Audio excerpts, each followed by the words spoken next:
जो उद्गार थे उन्होंने उसको बखानने का प्रयास किया। मैं एक बात कहूंगा, उस भारत को हम उबारने की बात कर रहे हैं जिस भारत में हमारे ऋषि मुनि पूर्वजों को बंदरगाह होता है। हम उस भारत को उबारने की बात करते हैं जिस भारत को मदारियों का सफेरों का देश कहा जाता है। हम उस भारत को उबारने की बात करते हैं जो चिकित्सा पद्धति को औषधियों के द्वारा ठीक करने का काम करता है, जड़ी बूटियों से ठीक करने का काम करता है, और दुनिया के लोग उसको केमिकल लगा करके ठीक करने का काम करते हैं। वो जो भारत निरंतर डूबता जा रहा है उसको तारने की बात हम करते हैं। और हमने कई बार स्कूलों के अंदर भी टीचरों से भी एक प्रश्न सुना है, वो कहते हैं मुर्गी पहले आई या आधा पूरा कर दो, सुनी सुनाई बात। मुर्गी पहले आई या अंडा पहले आया? हमारे महापुरुष कहते हैं कि भाई बंदर थे। सारे प्रश्न सामने आते हैं। मैं चर्चा करूंगा कि संसार बना कैसे, और प्रयास करके समझाने का प्रयास करूंगा कि आपकी समझ में बात आई उतने समय में जितना मेरे को दिया गया आदरणीय पंडित जी के द्वारा। 4 प्रकार से सृष्टि की उत्पत्ति होती है। सबसे पहले उद्भिज। उद्भिज का मतलब है जब संसार में कुछ भी नहीं था, ये सारे स्थूल पदार्थ बनने शुरू हुए। सूर्य, चंद्रमा, ग्रह, नक्षत्र, तारे आदि जब बन गए और पृथ्वी बनी, तो पृथ्वी के ऊपर सबसे पहले वनस्पति या जो भी जीव जंतु पैदा हुए उनके उगने की एक ही प्रक्रिया थी, उसका नाम था उद्भिज। वो बिना बीज के पैदा हुए, उसमें बीज की आवश्यकता नहीं थी। लेकिन मैं कहूंगा बीज की आवश्यकता नहीं थी, बिना बीज के फिर भी पैदा नहीं हुए। बीज का मतलब वो नहीं होता जो गोल मटोल या चक्का होता है जिसको आप समझते हैं। बीज का मतलब समझिएगा संयोग। इलेक्ट्रॉन, न्यूट्रॉन और प्रोटॉन सत रज तम को उस मात्रा में मिल जाना जिस मात्रा का पौधा या जीव पैदा होता है, उसी को बीज कहा जाता है। सरल करके अगर समझाने का प्रयास करूं तो मैं आपको ये बताना चाहूंगा कि जब कोई भी बीज नहीं था फिर भी वनस्पति पैदा हो रही थी।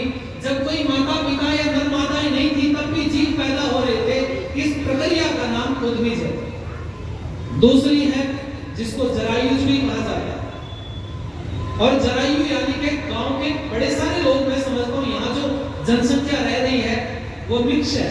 वो शहरी भी है और वो ग्रामीण भी है, और वो गांव से निकल कर के आए, वो अपना एक शहर बना के यहाँ रहने लगे, तो उनको दोनों बातें समझ आती है।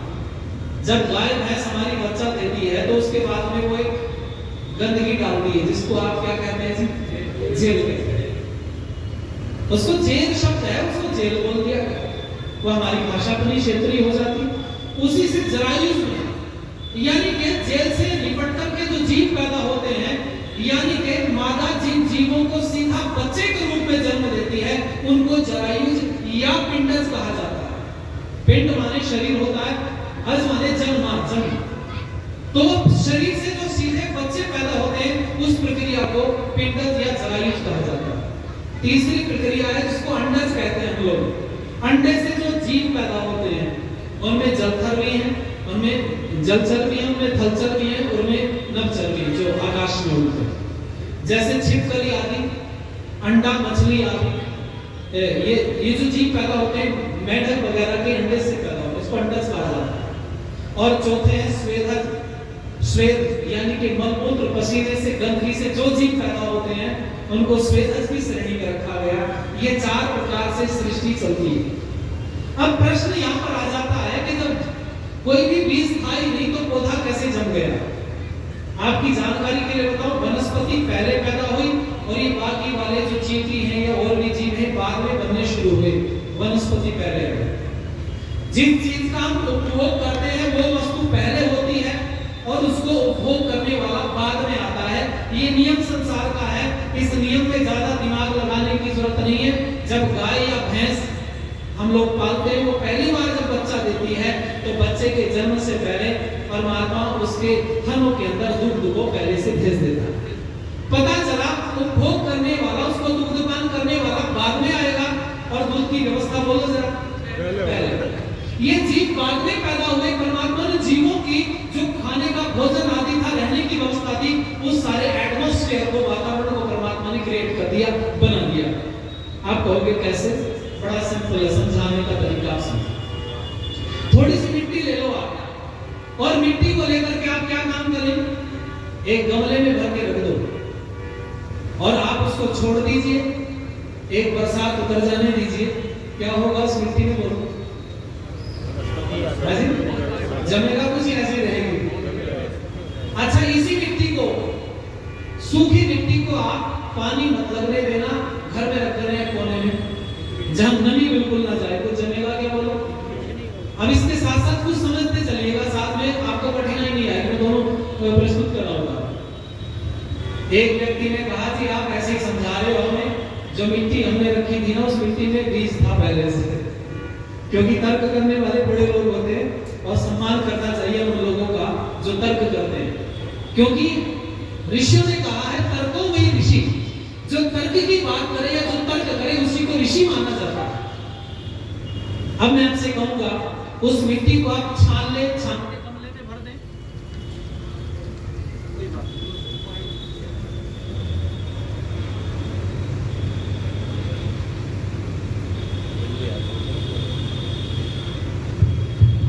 उस मिट्टी को छान लीजिए, छान के रख दो गमले में, जमेगा कुछ के रहेगा? बोलो। एक व्यक्ति और बड़ा दिमागदार था, उसने कहा आप हमें मूर्ख मत बनाओ, बीज इतना छोटा था चलने में सड़ गया होगा। तर्क करने वाले ठीक है, इसका अपनी मर्जी है, ठीक है। इस विषय को लेकर के सृष्टि उत्पन्न कैसे होती है, कई बार कई यूनिवर्सिटियों में, कॉलेजों में जाने का मौका मिलता है और समझाते हैं, तो हमें तैयारी फिर करनी पड़ती है, सामने वाला प्रश्न करेगा, हमें पता है कहां तक दौड़ सकता है, और इसकी लंबाई से पता चल जाता है इसका दांत कहां तक जाएगी। उसने अगला प्रश्न किया, इसमें छन गया होगा, हमने कहा ठीक है इसको मारो गोली। आप एक कढ़ाई में मिट्टी डालो और मिट्टी को बढ़िया से भून करके लाल कर लो, अब तो कोई बीज बचने की इसमें संभावना नहीं होगी। बोलो जरा, उस मिट्टी को आप गमले में भर के रख दो, निकलने दो जरा थोड़ा सा पानी और बरसात का मौसम, क्या होगा? बोलो, जमेगा या नहीं? बोलो। एक व्यक्ति यहाँ भी नहीं है, उसने कहा जी क्या पता रह गया हो बीज। हमने कहा एक और उदाहरण देता हूं, आगे चलो मेरे साथ। गांव में चूल्हे होते हैं और बरसात निकल जाने के बाद में माताएं क्या काम करती हैं, खुरपा लेके चूल्हे को अंदर से खुरच देती हैं, क्योंकि साल भर लिपाई करने के बाद में वो जो पोते से लिपाई होती है उसकी परत मोटी हो जाती है। अब के जब चूल्हे की वो फुरचाई करके माता जी मिट्टी इकट्ठा करे ना, उसको फेंकने मत देना, क्यों भाई? जिस चूल्हे में रोज आग जल रही हो वहां तो बीज की कोई संभावना नहीं है, या होगी वहां भी। उस मिट्टी को कूट करके एक बार गमले में डाल करके थोड़ा पानी डाल के रख दो, क्या होगा? बोलो, जमेगा ही नहीं जमेगा? कुछ हाँ कर रहे हैं, कुछ ना कर रहे हैं, ये प्रैक्टिकल का विषय है। मैं 100% गारंटी देता हूं उसमें पौधा जमेगा। और उसकी छोड़ो बाबूजी, राख के ढेर लगे होते हैं शहर के आसपास, बरसात निकलने के बाद में उस राख के ढेर के ऊपर भी खूब सारे पौधे देखने के लिए मिले। कहां से आए निकल करके? अब समझिएगा, जल उन तत्वों को जोड़ने का काम करता है। सीमेंट की गोली पड़ी रहेगी वो कभी सेट नहीं होगी, जब नमी जाती है तो उनके अंदर वो जोड़ने का काम करती है और वो सेट हो जाता है। इसी से समझिएगा, इलेक्ट्रॉन, न्यूट्रॉन, प्रोटॉन खूब मात्रा में पड़े हों और जल जब तक उनको जोड़ने का काम नहीं करेगा, ना वनस्पति पैदा होगी, ना जीव जंतु पैदा होगा। बस जब जल उसके अंदर गया, पृथ्वी के ऊपर वर्षा हुई, और जब जल आया पृथ्वी के अंदर ग्रह में, तो पृथ्वी के अंदर आते ही इलेक्ट्रॉन, न्यूट्रॉन, प्रोटॉन जुड़ने शुरू हो गए, और जब जुड़ने शुरू हो गए तो सबसे पहले उद्भिज प्रक्रिया से परमात्मा की कृपा से वनस्पति पैदा हो जरा। और वनस्पति पैदा होना मुश्किल काम होता है, जीव जंतु मुश्किल नहीं होते। खेत में कीटाणु नहीं होते, फसल आती है तो कीटाणु पैदा हो जाते हैं कि नहीं? किसान इस बात को बड़े अच्छे से जानता है। आइए जरा आनंद लीजिए मेरे साथ मिलकर के। लेकिन हमें तो बड़े गलत तरीके से मोटिवेट किया गया। आदरणीय राकेश जी तो बहुत दिनों से लगे, मैं पढ़ता रहता हूं उनको, वो समझाते अपनी वैदिक संस्कृति के लिए जितनी लेखनी शायद राकेश आर्य जी चलाते हैं, ये आपके नोएडा के पूरे हमारे देश के लिए गौरव की बात है।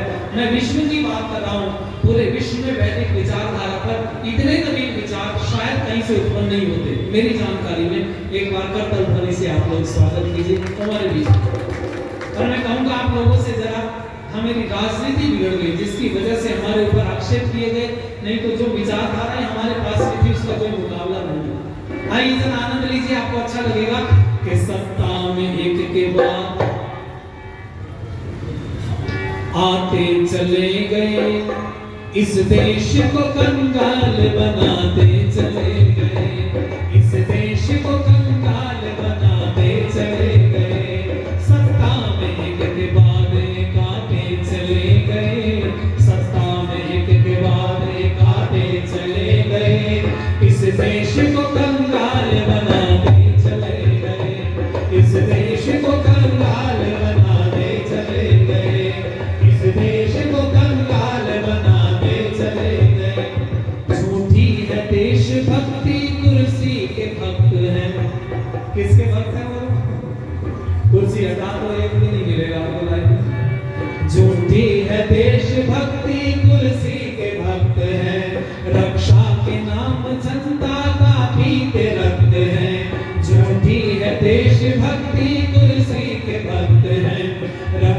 के नाम जनता का पीते रक्त है, धन को विदेश में वो छुपाते चले गए, धन को विदेश में वो छुपाते चले गए, इस देश को कंगाल बनाते चले गए, इस देश को कंगाल बनाते चले गए, इस देश को कंगाल बनाते चले गए। एक दिन मैं बोल रहा था, मैं जगह का नाम नहीं बताऊंगा, अंदाजा लगा सकते हैं आप लोग, इसलिए आदमी बड़े भ्राता राकेशाली जी हमारा उत्साहवर्धन कर रहे हैं, उनका बहुत बहुत धन्यवाद। मेरे से एक व्यक्ति ने कहा भारत में अंग्रेज नहीं आते ना तो यहाँ रेल नहीं होती। मैंने उत्तर दिया दयानंद के शिष्य हमें तो 7 के 7 प्रश्न करने के लिए आता। मैंने कहा आप कह रहे अंग्रेज नहीं आते रेल नहीं होती, मैं फिर रेल घोटाला भी नहीं होता, मैं फिर रेल घोटाला भी नहीं होता। और रेल से जोड़ करके आपने कौन सी उन्नति की है? मैं उस चर्चा की गहनता में जाऊं तो क्या भारत के अंदर वो क्षमता नहीं थी? तुम गलत बोलते हो। अभी तुम्हारे पास में ऐसा कोई यान नहीं है कि चार्टर्ड प्लेन में बैठे व्यक्ति चंद्रमा पर पहुंच जाए, पर मेरे पास उदाहरण है। जब योगीराज कृष्ण और अर्जुन का जिक्र आता है तो वहां पर आता है, उनके संवाद पढ़ने के लिए मिलता है कि उन दोनों ने एक बार कोई संवाद चंद्रमा के ऊपर जाकर के भी किया। और ऐसे बड़े उदाहरण मिलते हैं। हम रामायण को उठा करके देखो, महेंद्रांचल पर्वत से उड़ान भरी थी। और मैं बड़ी बात नहीं बोलता, यहाँ इस मंच से बोल के जा रहा हूँ, 25 साल लगेंगे नहीं। पिछले 25 साल पहले आपको नहीं अंदाजा हुआ कि हमारे पास मोटरसाइकिल भी होगी क्या? साइकिल की नहीं सोच पड़ता था 25 साल पहले।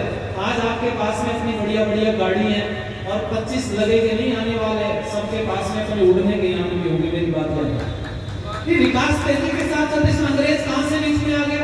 यहाँ तल पड़े बंधुओं ने उस समय पर यान उड़ा दिया था समुद्र के किनारे पर, जब अंग्रेज ABCD नहीं जानते थे। और अंग्रेजों ने मजाक की थी कि तल पड़े बंधु लोहे को हवा में उड़ाने की बात करते हैं। दयानंद सरस्वती पर कटाक्ष किया था, मजाक किया था, जब स्वामी जी ने बताया था कि उड़ने के यान होने चाहिए। और हम लोग तो कहते हैं वयम श्याम पतयो रहीना, हम बोलते हैं कि नहीं, हम धनेश्वरी के स्वामी, हमारे पास अपने यान होने चाहिए। ये दयानंद सरस्वती ने 1875 में लिख दिया था। और ये कल्पना साकार होगी, याद रखना। उन अंग्रेजों ने कहा था ये हवा में लोहे को उड़ाने की बात करता है, लेकिन याद रखना लोहा पानी में तैरता भी और हवा में उड़ता भी है। कितने बड़े बड़े जहाज घूम रहे हैं, बोलो लोहा है कि नहीं? और इस जहाज के ऊपर यान उड़ रहे हैं कि नहीं? पर मैं कहूँगा 25 लगेंगे नहीं आने वाला। लोग कहते हैं अंग्रेज मैंने वसूल करने क्या आया था, ईस्ट इंडिया कंपनी भारत में व्यापार करने आई थी ना। आप तो मैं कहता हूँ भाई एक दुकान खोलनी है आपको। कहाँ खोलनी है? जहाँ कहीं भी बिल्कुल धन नहीं है, गरीबी है और बेकार लोग हैं, बिना पढ़े लिखे, जो कुछ नहीं जानते हैं, जिनके पास धन नहीं है, संपदा नहीं है। आप वहाँ दुकान खोलोगे क्या? बोलो, व्यापार कहाँ होगा? व्यापार वहाँ होगा जहाँ हमें अपेक्षा होगी कि यहाँ पर धन मिल सकता है। अंग्रेज मूर्ख नहीं था, भारत के अंदर 90 साल लगाए उसने। अंग्रेज भारत के अंदर व्यापार करने आया था, भारत के सोना चांदी देख करके आया था। उनके पास में जब लकड़ी के बर्तन और पत्तल के दोनों में खाना खाते थे, भारत के लोग इस समय सोने की थालियों में भोजन करते थे। आंखें फट गई उसकी देख के भारत में। पर मैं कहूँगा आप लोगों से कि किससे जवाब मांगे एक ही सवाल का, किससे जवाब मांगे एक ही सवाल का, है कौन जिम्मेदार इस भारत के हाल का, है कौन जिम्मेदार इस भारत के हाल का। अन्ना व रामदेव भी आगे चले गए, पूरा अन्ना व रामदेव भी आगे चले गए, एक दूसरे पे दोष लगा के चले गए। सत्ता एक के बाद एक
जिस थाली में खाया छेद कर दिया, अपने घर में ही भेद कर दिया, जिस थाली में खाया उसी में छेद कर दिया, एक दूसरे पे दोष लगा के चले गए, इस देश को कंगाल बनाते चले गए, इस देश को कंगाल बनाते चले गए, इस देश को कंगाल बनाते चले गए, सबका मेघ के मारे गाते चले गए, इस देश को कंगाल बनाते चले गए, इस देश को कंगाल बनाते चले गए, इस देश को कंगाल बनाते चले गए। दुनिया में हम अपनी विचारधारा का प्रचार प्रसार करते हैं और अंग्रेज के आने के बाद में हमारे गुरुकुल समाप्त हो गए, संस्कृत समाप्त हुई और संस्कृति समाप्त हो गई। भारत ने 900 साल गुलामी झेली है। हम तो कई बार गाया करते थे बड़े बड़े नुकसान करे आपस की फूट बीमारी ने और 900 साल गुलामी भोगी मूर्खता हमारी। हम बड़े मूर्ख बन गए, हमें अंग्रेजों का सब कुछ अच्छा लगने लगा और उसने हमारी वेशभूषा, खान पीन, भाषा सब पर अधिकार जमा के हमें दे दिया और हम गुलाम आसानी से बन गए। पर मैं एक बात कहूं, दुनिया में किसी देश में नहीं पढ़ाया जाता हमारे पूर्वज बंदर थे। ये कहां पढ़ाया जाता है? केवल भारत में पढ़ाया जाता है। और वो डार्विन का विकासवाद का सिद्धांत लागू किया उसने। आपने पढ़ा होगा, 6ठी से 8वीं क्लास तक पढ़ाया जाता है सामाजिक विज्ञान की पुस्तक में। वो कहते हैं कि बकरी ने जब नीचे घास चुग ली जमीन की तो उचक करके पेड़ों के पत्ते खाने शुरू किए, इसलिए बकरी से जिराफ बन गया। क्या गजब की कल्पना है, देखो। और उसी व्यक्ति ने हमें कह दिया कि हमारे पूर्वज कौन थे वो? अरे तुम बंदरों से बने हो भाई। परमात्मा ने पहले अमीबा पैदा किया, बड़ी लंबी प्रक्रिया है, उसको आप पढ़ेंगे तो। अमीबा पैदा किया, अमीबे के बाद में फिर ये मछली आई, फिर मेंढक आया और बढ़ते बढ़ते खरगोश और फिर बंदर बना। मतलब उसने पानी से सब कुछ उत्पत्ति दिखा दी। बात तो कुछ कुछ ठीक थी, उत्पत्ति पानी से भी होती है, उत्पत्ति अग्नि से भी होती है, उत्पत्ति वायु से भी होती है, इन सब चीजों से उत्पत्ति होती है। लेकिन उसको समझने का तरीका होना चाहिए, हमारे पास ऐसे कुछ भी थोड़ी। और उसने हमें सौंप दिया कि विकासवाद और हम पढ़ते आ रहे हैं। लेकिन एक बात बताऊं आप लोगों से, जब नीचे की घास चुग करके बकरी ने उचक करके पेड़ों के पत्ते खाए तो गर्दन लंबी हो गई, और जब बरसात के बाद में घास जमी होगी तो फिर नीचे घास चुगने से फिर गर्दन छोटी भी होनी चाहिए। और प्रश्न नहीं करते तो चुप कैसे मान लेते हैं। मैं कहूं आपसे, आज मैं जवाब दूंगा दुनिया के लोगों को जो कहते हैं हमारे पूर्वज बंदर थे। आप एक छोटी सी फैक्ट्री लगाते हो जिसमें 5-7 लोगों को भर्ती करना है, कैसे लोगों को फैक्ट्री में रखोगे? जो कहीं पीछे काम करने का, जिनको थोड़ा बहुत अनुभव है, उनको आप भर्ती करेंगे या उनको लाओगे पकड़ के जो ABCD कुछ भी नहीं जानते? क्यों जी? जो अनुभवशील है, जिनको अनुभव है थोड़ा बहुत, तो हम तो इतने ज्ञानी पुरुष हैं कि हम अनुभव वाले को भर्ती करेंगे। परमात्मा इतना ज्ञानी हो गया कि पहले तोड़ फोड़ करने को बंदर को भेजोगा, फिर बंदर से मनुष्य होता है। जैसे हम नई फैक्ट्री लगाते हैं तो परमात्मा ने उनको नई नई सृष्टि की उत्पत्ति की थी, तो फिर बंदर को काहे को भेजेगा भाई तोड़ फोड़ करने के लिए? अगर आप नए व्यक्ति को भर्ती कर सकते हो तो परमात्मा भी मनुष्य से पहले बंदर को भेज सकता है। पर जब आप छोटी सी अपने संस्थान में बिना सीखे व्यक्ति को भर्ती नहीं कर सकते तो परमात्मा भी इतनी बड़ी सृष्टि के अंदर बंदर से मनुष्य बनाने का कोई गलत काम नहीं कर सकता। अगर कोई कहे कि हमारे पूर्वज बंदर थे तो कहना भैया तुम्हारे पूर्वज होंगे बंदर, हमारे पूर्वज तो ऋषि मुनि थे। बोलते बोलो जरा, अरे हमारे पूर्वज ऋषि मुनि थे, बंदर नहीं थे। इसके अनेकों हजारों उदाहरण दे सकते हैं। और एक खुला मन से कोई चाहे तो यहाँ आकर के शांतिपूर्वक अपनी बात रख सकता है, हमसे चर्चा कर सकता है, हम तैयार हैं, उसकी बात संभालने में तैयार है। 2 दिन और रहेंगे, कोई भी आकर के मुक्त कंठ से यहाँ आके चर्चा करे और कोई ये सिद्ध कर दे कि दुनिया में वेद के अलावा कोई विचारधारा श्रेष्ठ हो सकती है, तो हम उसके साथ होने को तैयार हैं। कल से उसका प्रचार करना शुरू कर देंगे जो सिद्ध कर देगा। लेकिन याद रखना, फिर तो आना ही पड़ेगा। मैं कहूँगा आप लोगों से कि व्यवस्था हमारे बीच में जो ऋषियों की थी उन पर शायद चर्चा भी कम होती है कि सृष्टि की उत्पत्ति कैसे। एक बात और बताऊं आपको, हमारा जब नववर्ष शुरू होता है तो चैत्र से होता है। कब से होता है बोलो जरा? और चैत्र में सब कुछ नया होता है और बाकी वालों का किसी का नाम लूंगा नहीं, बाकी वालों का किसी का सर्दी में आ रहा, किसी का भयंकर गर्मी तक में आ रहा, इन्होंने चूट चाट करके, हम कहते हैं ना ऐसे इधर से कुछ इकट्ठा कर लिया कि इधर से, वो एक कहावत है पुरानी बड़ी घिसी पिटी है ना, कि इधर की ईंट कहीं की ईंट कहीं का रोड़ा, भानुमति ने उनका जोड़ा। वो कहते हैं ना जी उसमें भी कुछ अच्छी बातें होंगी, अच्छी बातें उनके धर्म ग्रंथों में, अगर कोई अच्छी बातें हैं तो वेद से निकल करके गई हैं, और कुछ और गलत बातें तो उन्होंने अपनी मर्जी से बढ़ ली, हम उसके ठेकेदार थोड़ी जो मर्जी लिखे। लेकिन आपको कहना चाहूंगा मैं, ध्यान दीजिएगा मेरी बात के ऊपर, मैं वेद की बात कर रहा हूं, मैं संस्कृति की बात कर रहा हूं, इस विचारधारा की बात कर रहा हूं जिस विचारधारा ने संसार को अंदर एक नवीनता दी है। बड़े सारे लोग अपना दावा करते हैं कि हमारे धर्म ग्रंथ अच्छे हैं, हमारे अच्छे हैं, लेकिन आप वेद को पढ़ेंगे पता चलेगा हमारे नंबर्स को आप एक बार रीडिंग कर ले, पढ़ लें, उस समय पर प्रकृति भी नहीं होती है, हमारा शरीर भी नया होता है, पेड़ों के ऊपर फल और पत्ते भी नए होते हैं, और नए नए पुष्प भी उस समय पर उगते हैं। पता चला कि प्रकृति इसी समय पर उत्पन्न हुई होगी। एक भेद है, 1,97,29,49,122 वर्ष, एक तो सृष्टि का संपत्ति है, और दूसरा जिसको स्वामी जी बोलते हैं अपन सब लोग 1,96,08,53,122 वर्ष, दोनों में अगर हम गणना करें 20,96,000 वर्ष का अंतर है। और इसको कई बार हमने चिंतन किया। कुलियाकारी मुसाफिर नाम की पुस्तक अगर आपने पढ़ी हो, या आप ऋग्वेद आदि भाष्य भूमिका पढ़ लें, आपको स्पष्ट हो जाएगा, कोई शंका नहीं रहेगी। ये 20,96,000 वर्ष प्रकृति के बनने के बाद में मनुष्य के बनने तक का है। प्रकृति बनने के बाद में 20,96,000 वर्ष बाद में मनुष्य की उत्पत्ति हुई, और ये माना गया कि सबसे अंतिम कृति मनुष्य है, उससे पहले सब कुछ बन चुका था, सबसे बाद में मनुष्य आया। मैं कहूँ आप लोगों से, सबसे ज्यादा नवीनता चैत्र में होती है, और मनुष्य की उत्पत्ति भी इस सृष्टि में चैत्र में ही हुई थी। क्यों? क्योंकि गणना वहीं से शुरू होती है, जब पैदा हुआ होगा तभी से तो गिनती शुरू हुई होगी, और चैत्र में पैदा हुआ तभी तो चैत्र से गिनती शुरू हुई है। और इसका बड़े सारे उदाहरण मैं दे सकता हूँ, लेकिन मुझे लगता है कि इसमें हो गया और मैं ध्यान नहीं दे पाया, क्षमा प्राप्त की हूँ। बस मैं यही विषय को रोक देता हूँ, क्योंकि इन विषयों को पूरा करना बड़ा मुश्किल है। कभी आगे देखेंगे, मैं ये तो वादा नहीं करता कल या परसों में, लेकिन देखेंगे कभी माहौल बने इस विषय को पूरा करें। जल्दी जल्दी कुछ बातें लग रहा था, आपने बहुत ध्यान से बैठ करके सुना, बस एक गीत की चंद लाइनें में कह के और पीछे बढ़ रहा हूँ, मेरे साथ मिल करके गाइए, अच्छा लगेगा। कि दुनिया सारी वेद बिना, दुखिया भारी वेद बिना। और एक उदाहरण चलते चलते दे दूं, कोई प्रश्न कर ले आपसे कि वेद में क्या है, तो ये पूछना भैया गणित कहां से आया, ये विद्युत बनाने की कला कहां से आई, ये वस्त्र बनाने की कला कहां से आई, भोजन बनाने की कला कहां से आई, ये पाक विद्या कहां से, मकान बनाने की कला कहां से आई। ये सारी की सारी विद्या दुनिया के किसी धर्म ग्रंथ में नहीं है, अगर है तो केवल वेद के अंदर है, क्योंकि परमात्मा ने वेद को जब पैदा किया था तो मनुष्य के लिए किसी ज्ञान की कोई कमी नहीं छोड़ी थी, सारी विद्याएं वेद के अंदर है। इसलिए गणित कहां से आया, वेद से। तीनों प्रकार का अंक गणित, बीज गणित, रेखा गणित, यजुर्वेद के 10वें अध्याय में चौथा मंत्र है, जिसमें गणित विषय दिया गया है।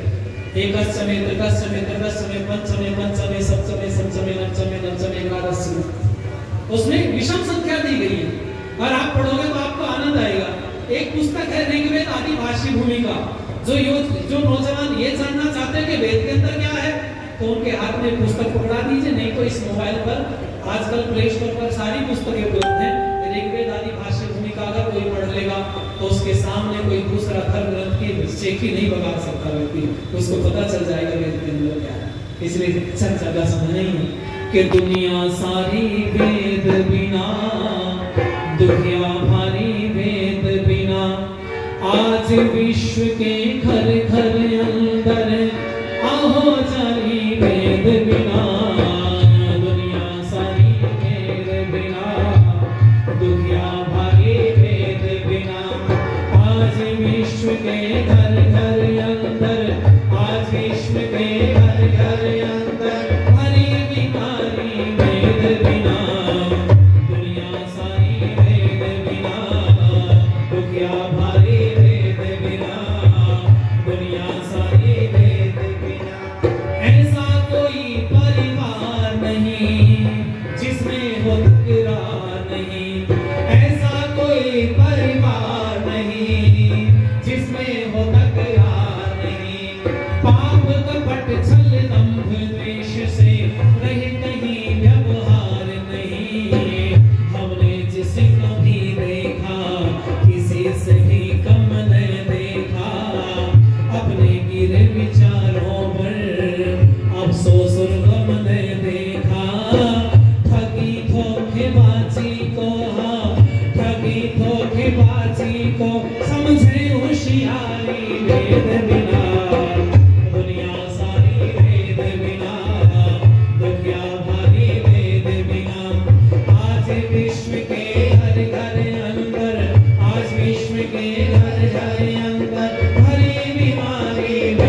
ध्यान से बैठते ना, मैं क्षमा प्रार्थी हूँ कुछ मिनट ऊपर हो गए हूँ। और मैंने लिखा था आप लोगों के लिए कुछ करना है तो डट कर चल, थोड़ा दुनिया से हट कर चल।